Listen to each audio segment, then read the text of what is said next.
again. Say you want to marry that nobody.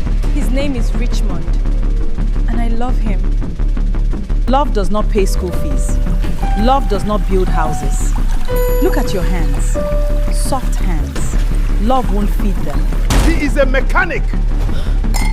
A common mechanic. We built an empire, and you choose him? I don't care what people will say. Then you no longer have a family. Pack your things. Tonight.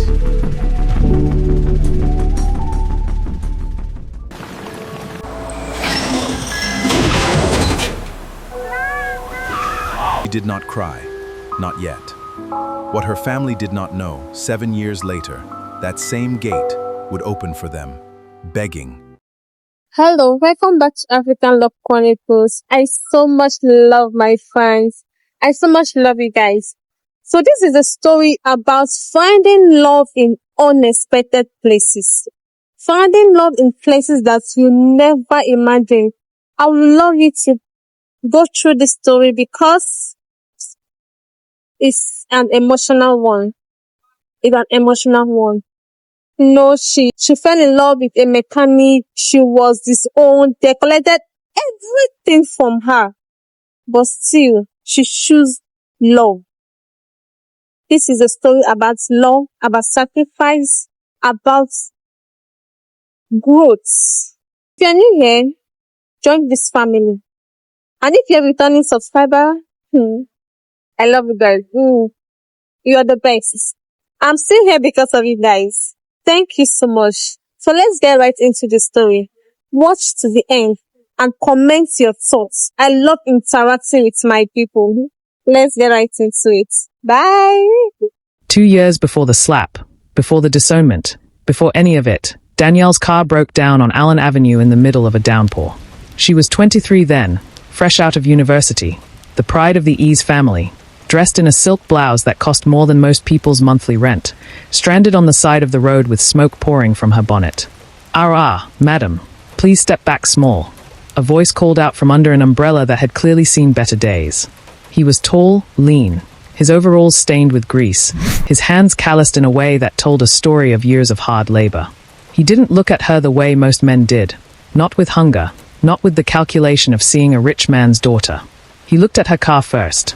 "Your radiator done burst," he said, peering under the bonnet despite the rain soaking his shoulders. "I fix it, but not here. Make we tow 'em go my shop." "I don't even know you," Danielle said, clutching her bag. He smiled then, a smile that she would later say changed the direction of her entire life. "True talk. But you go die for this rain if you no enter my shop. Ene your choice." His name was Richmond Obi. His shop was small, tucked behind a row of shops in Ojalegba, with a faded signboard that read OBI Auto Works, honest repairs, honest prices. Inside, it smelled of engine oil and rust, but it was clean in a way that surprised her. Organized. Like a man who took pride in something, even if that something was small. "You no go ask me how much I go charge?" he asked, working on her engine while she sat on an overturned crate, watching him. "Should I be worried?" "No," he said, not looking up. "I know they cheat people. My papa used to say, a man who cheats with his hands will one day be cheated by his own life." Danielle found herself smiling despite the chaos of the day. That's a strange thing for a mechanic to say. "Why?" "Because we no suppose talk big things." He glanced at her, and for the first time, there was an edge in his voice, not anger, but something tired. Something that had heard that assumption before. "Madam, poverty no means stupidity. I read books too, you know." She didn't respond right away. She was too busy realizing, with a strange and unsettling clarity, that she had never met anyone quite like him. That night, her car fixed and running better than it had in months, she paid him, and then, against every instinct of self-preservation, she gave him her number. "In case the radiator gives trouble again," she said. He looked at the paper for a long moment. "Ego give trouble," he said with a small, knowing smile. "I make sure of that." He was joking. Or maybe he wasn't. Either way, her radiator broke down again 3 weeks later, and this time, she had asked him to check it before she even left the house. Love rarely announces itself with fireworks. Sometimes it sneaks in through small things, a phone call that lasts longer than it should, A joke that makes you laugh days later. A person who remembers the tiny detail you mentioned once in passing. For Danielle, it was the day Richmond showed up outside her office building. Not because her car had broken down, but because she had mentioned, 3 days earlier, that she hadn't eaten anything all day during a stressful project deadline. He was standing there with a plate of jollof rice wrapped in foil, looking faintly embarrassed by his own gesture. "My neighbor cooked too much," he said, which was clearly a lie because the rice was still warm from a pot, not a plate someone had been eating from. "You came all the way here for this." "I close work early," he shrugged. "No big deal." It was a big deal. Ojalegba to Victoria Island during Lagos traffic was never no big deal, and they both knew it. That was the moment Danielle understood she was in trouble. The good kind of trouble, the kind that made her chest tight and her thoughts unfocused during important meetings. For months, they kept it quiet. Richmond knew, without being told directly, that a man like him was not what Chief Ease had in mind for his daughter. Danielle knew it too, but she told herself it didn't matter, that her family would eventually see what she saw, a man who showed up, who listened, who treated her like a person and not an asset to be married off for business connections. She was wrong about that. But she would not learn how wrong until much later. The first crack came when Beatrice saw them together at a small restaurant in Yaba. Danielle laughing freely, Richmond's hand resting lightly over hers on the table. Beatrice said nothing in the moment. She simply smiled, took a photo with her phone, and walked away. 3 days later, Chief Ease called Danielle into his study. "Who is Richmond Obi?" he asked, his voice deceptively calm. Danielle's heart dropped into her stomach. "A friend. A mechanic," her father said, sliding the photo across his desk. "Is not a friend you hold hands with in public, Danielle. Is this why you have refused Senator Balogun's son?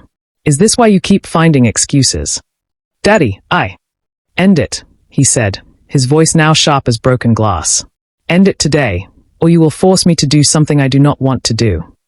Danielle did not end it, and that decision would cost her everything. The months that followed the warning were tense in ways Danielle had never experienced inside her own home.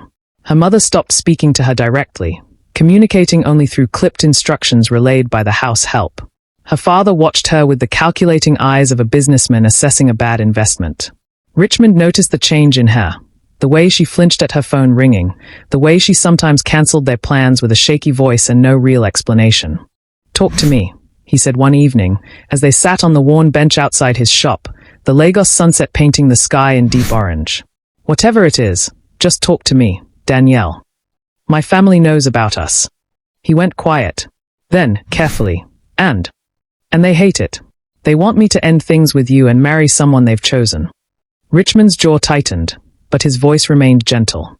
"Then maybe you should listen to them. I know want to be the reason Wa'ala enter your family."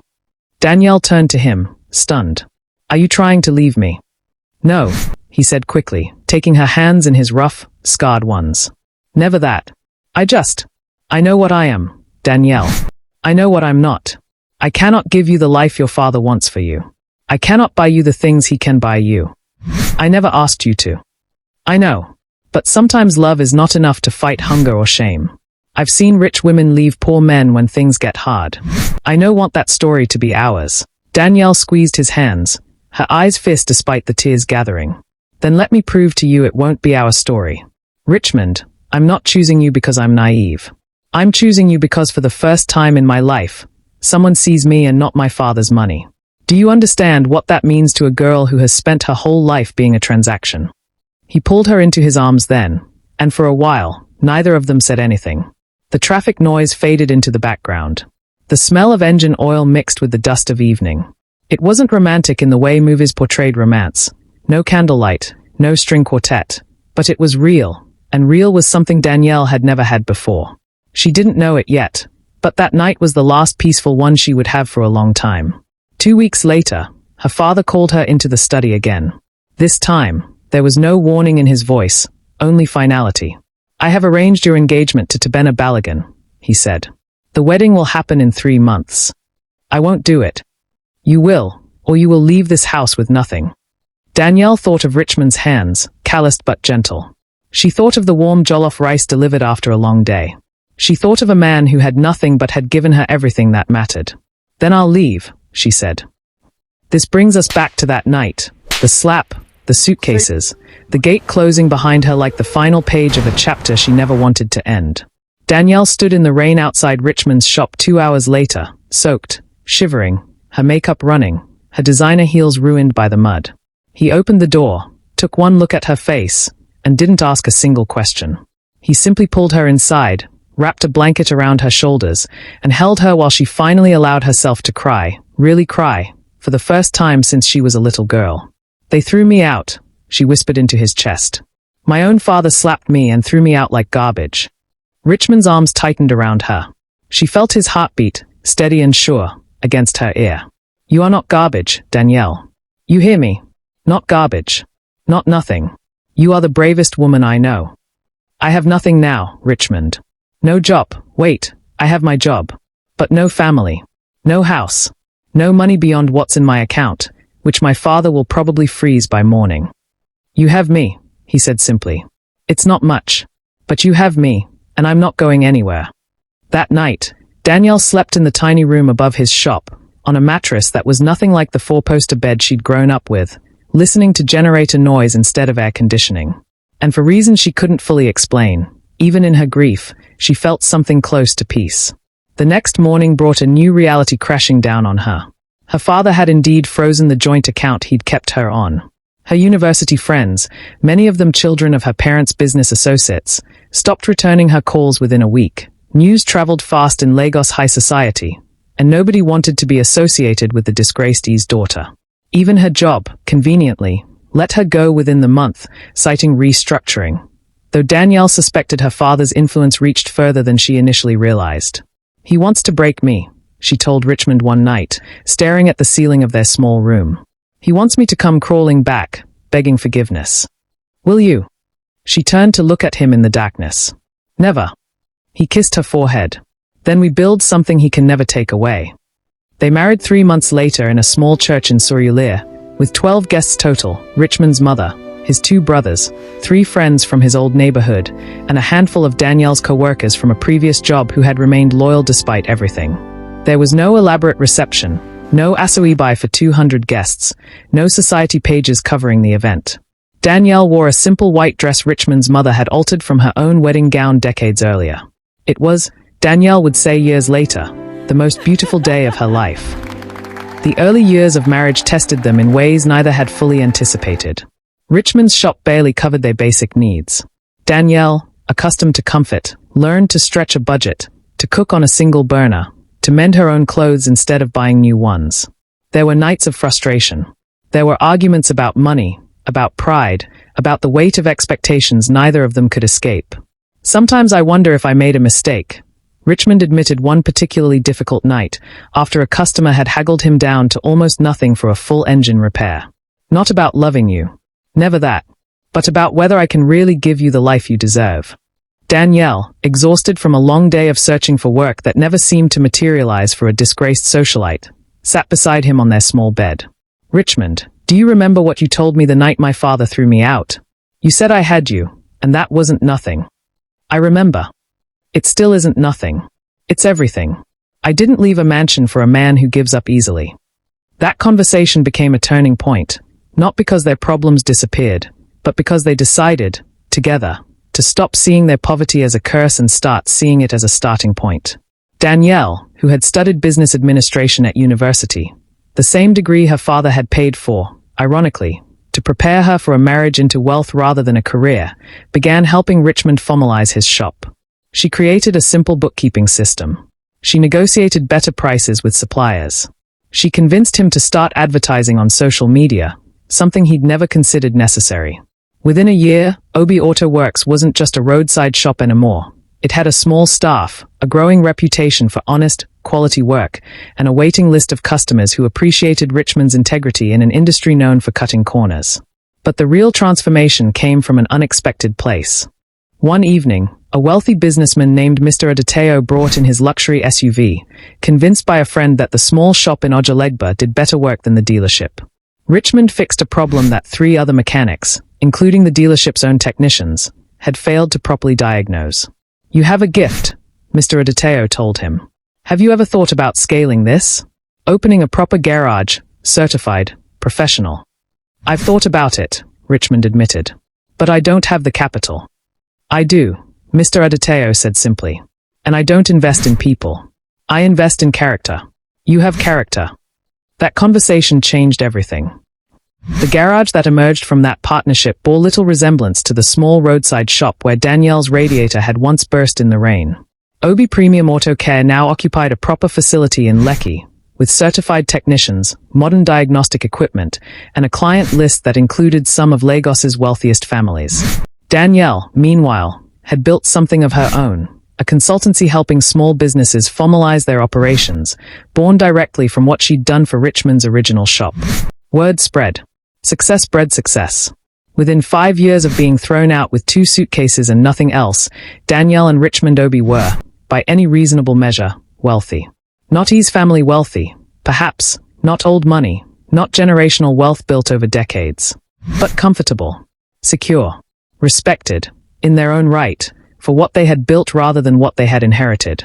And throughout those 5 years, Danielle had not spoken to her family once. It wasn't from a lack of longing. There were nights she cried, missing her mother despite everything, wondering about Beatrice, even wondering whether her father ever regretted that slap. But pride, on both sides, kept the silence intact. Then came the day everything changed again. Danielle was in her office, reviewing a client proposal, when her assistant knocked nervously. "Madam, there's a woman outside asking to see you. She says she's your sister." Danielle's pen stopped moving. "Beatrice?" "Yes, madam."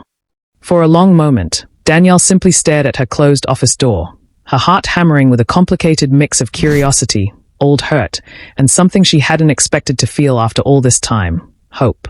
"Send her in," she finally said. Beatrice walked in looking nothing like the confident, mocking young woman who had filmed her sister's humiliation 5 years earlier. Her clothes, though still nice, were noticeably less extravagant than Danielle remembered.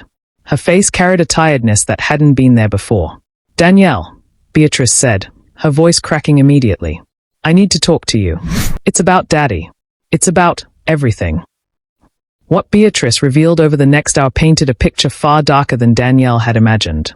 Chief E's business empire, built over 30 years on real estate and import contracts, had been quietly collapsing for the past 2 years.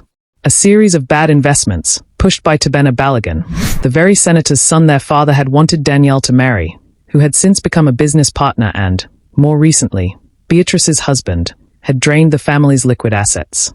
Properties had been mortgaged. Loans had been taken against loans. The family's lavish lifestyle had continued even as the foundation crumbled beneath it, propped up by increasingly desperate borrowing.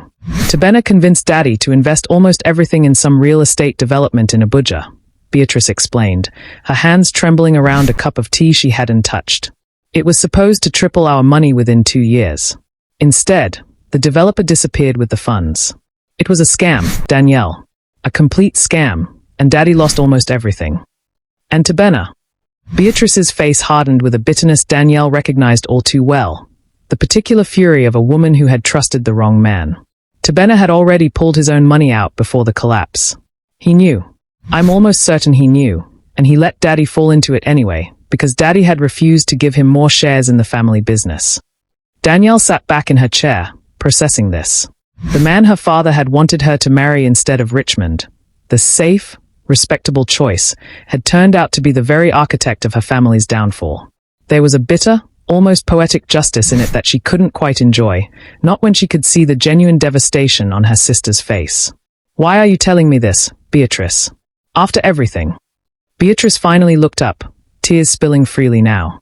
"Because we're about to lose the house, Danielle. The bank is foreclosing. Daddy hasn't left his room in 2 weeks. Mama cries every night. And I don't know who else to turn to. I know I don't deserve your help. I know what I did to you. I filmed it. I laughed. I was horrible to you, and I'm not asking you to forget that.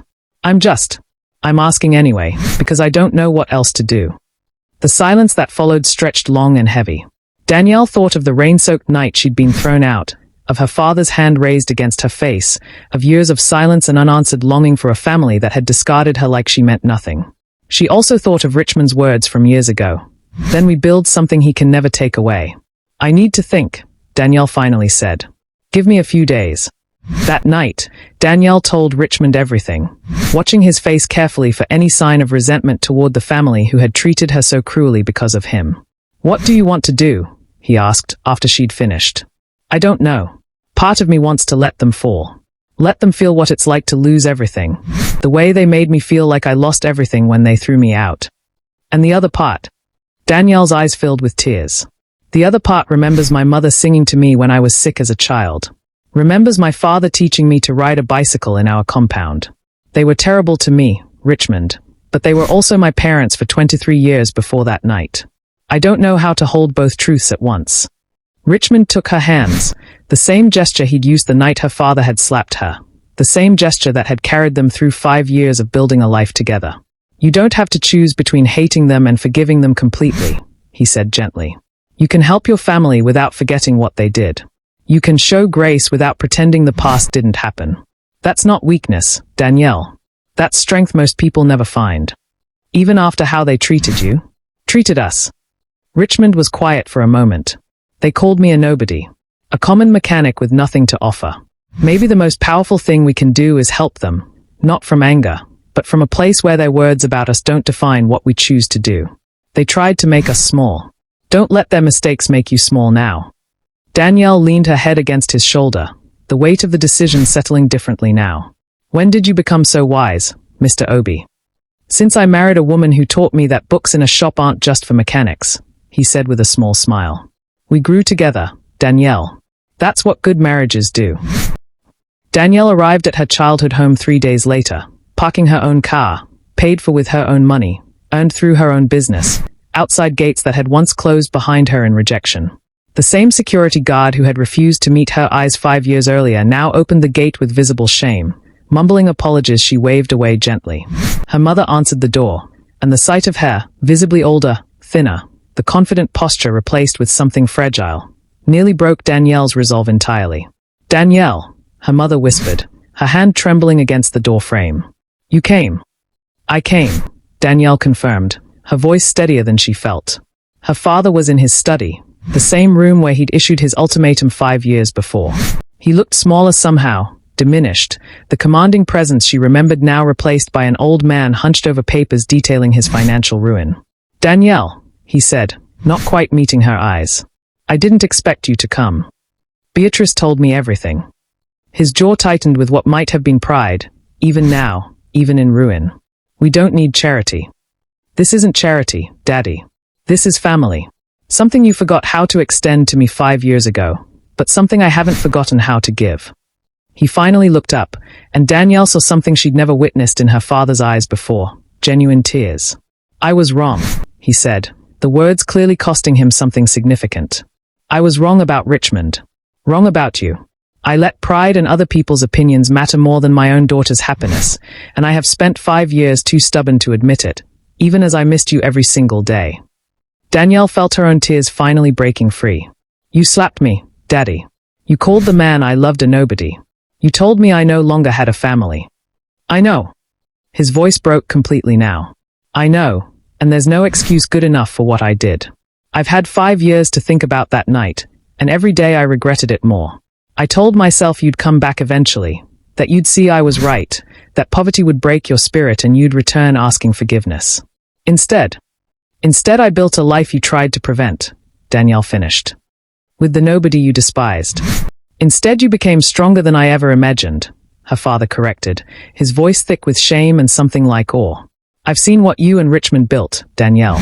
I asked around, even when I was too proud to reach out myself. Premium auto care facility, employing dozens of people. Your own consultancy, helping struggling businesses survive. You did all of that without a single kobo from this family. I should have been proud from the start. Instead, I let my arrogance cost me 5 years with my own daughter." What followed wasn't a fairy tale reconciliation wrapped in easy forgiveness. Danielle made that clear from the beginning. "I will help save the house," she told her parents and Beatrice during a difficult family meeting 2 days later, Richmond standing beside her, his presence a quiet anchor.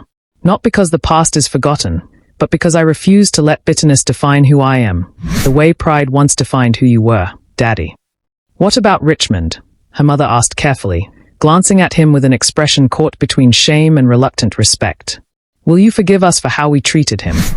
Richmond spoke for himself, his voice calm but firm in a way that commanded the room despite years of being dismissed by these very people. I don't need your forgiveness for who I was 5 years ago. I was a mechanic, and I'm not ashamed of that. What I need, if we're going to move forward as a family, is your respect for who I am now, a husband who has never once made your daughter regret choosing me, and a man who built something real with his own 2 hands, the same hands you once called too dirty for your daughter to touch. Chief Ease, in a moment that surprised everyone in the room, stood up and extended his own hand toward Richmond, not the gesture of an arrogant patriarch granting permission, but something humbler. I owe you an apology I should have given years ago, he said. I judged you by your bank account instead of your character, and I was a fool for it. My daughter saw something in you that I was too blind to see. Thank you for taking care of her when I failed to. Richmond shook his hand. Take care of yourself now, sir. That's thanks enough. The financial rescue that followed was carefully structured, not a blank check that erased consequences, but a genuine restructuring that allowed Chief Ease to keep the family home while learning, perhaps for the first time in his life, what it meant to rebuild something with humility rather than arrogance. Danielle's business expertise, ironically the very degree her father had funded to prepare her for a different kind of marriage entirely, became instrumental in saving what remained of the family's legacy. Tabena Balogun, exposed for his role in the disastrous investment scheme, found himself facing both legal consequences and the end of his marriage to Beatrice, who filed for divorce within months, having finally seen clearly what kind of man she had married. 2 years after that difficult reconciliation, the Ease and Obi families gathered for a celebration that would have seemed impossible during those dark days of rejection and ruin. The christening of Danielle and Richmond's first child, a daughter they named Adiz, meaning daughter of a king, a name Danielle chose deliberately, a quiet reclamation of dignity that needed no permission from anyone. Chief Ease, now humbler, now genuinely changed by the trials of the past years, held his granddaughter with hands that trembled with emotion rather than old pride. She has your eyes, he told Richmond, a comment that would have been unthinkable 5 years earlier. The old Chief Ease finding warmth, even affection, for the son-in-law he'd once dismissed as worthless. And her mother's stubbornness, Richmond added with a smile, earning a swap from Danielle that made everyone laugh. Beatrice, rebuilding her own life after the divorce, had grown closer to Danielle than they'd ever been as children. The shared trial of family crisis somehow forging a bond that years of comfortable privilege had never created. Do you ever regret it? Beatrice asked Danielle quietly during the celebration, watching Richmond proudly showing off his daughter to his old neighborhood friends who had attended their small wedding years before, choosing him over everything Daddy offered. Danielle watched her husband, a man who had once fixed her broken-down car in the rain, who had built an empire not from inherited wealth but from honest work and unwavering character, who had stood beside her through poverty and prosperity alike without ever once making her feel less than cherished. Not for a single second, she said. They called me foolish for choosing love over money, character over status. But love built something money never could. It built a foundation that survived every storm life threw at us. Money built Daddy's empire too. But look how quickly it crumbled when the foundation was just appearances and pride. She squeezed Richmond's hand as he approached, their daughter now sleeping peacefully against his shoulder. They called me foolish, Danielle repeated softly, more to herself than to Beatrice. But years later, they were the ones who learned what foolishness really costs, and what love, real love, is actually worth. In the distance, the Lagos sunset painted the sky in the same deep orange it had the evening Richmond first told her he wasn't going anywhere. Some promises, Danielle had learned, were worth far more than any inheritance. And some love stories were never about the family you were born into, but about the family you have the courage to build, one honest, calloused hand at a time. The end. So what's your thoughts on this story? If you were Danielle, would you have helped your family after everything they did to you? After the mistreatment, after they cut you off, without a second thought? Would you have helped them? Would you have forgiven them? Let me know your thoughts. And thank you so much for watching this story to the very end. I love you all. Please like, comment, and subscribe. Join this family, because it is a family that we tell stories that are emotional and are true. So please like the story, subscribe, and I'll see you in the next one. Bye.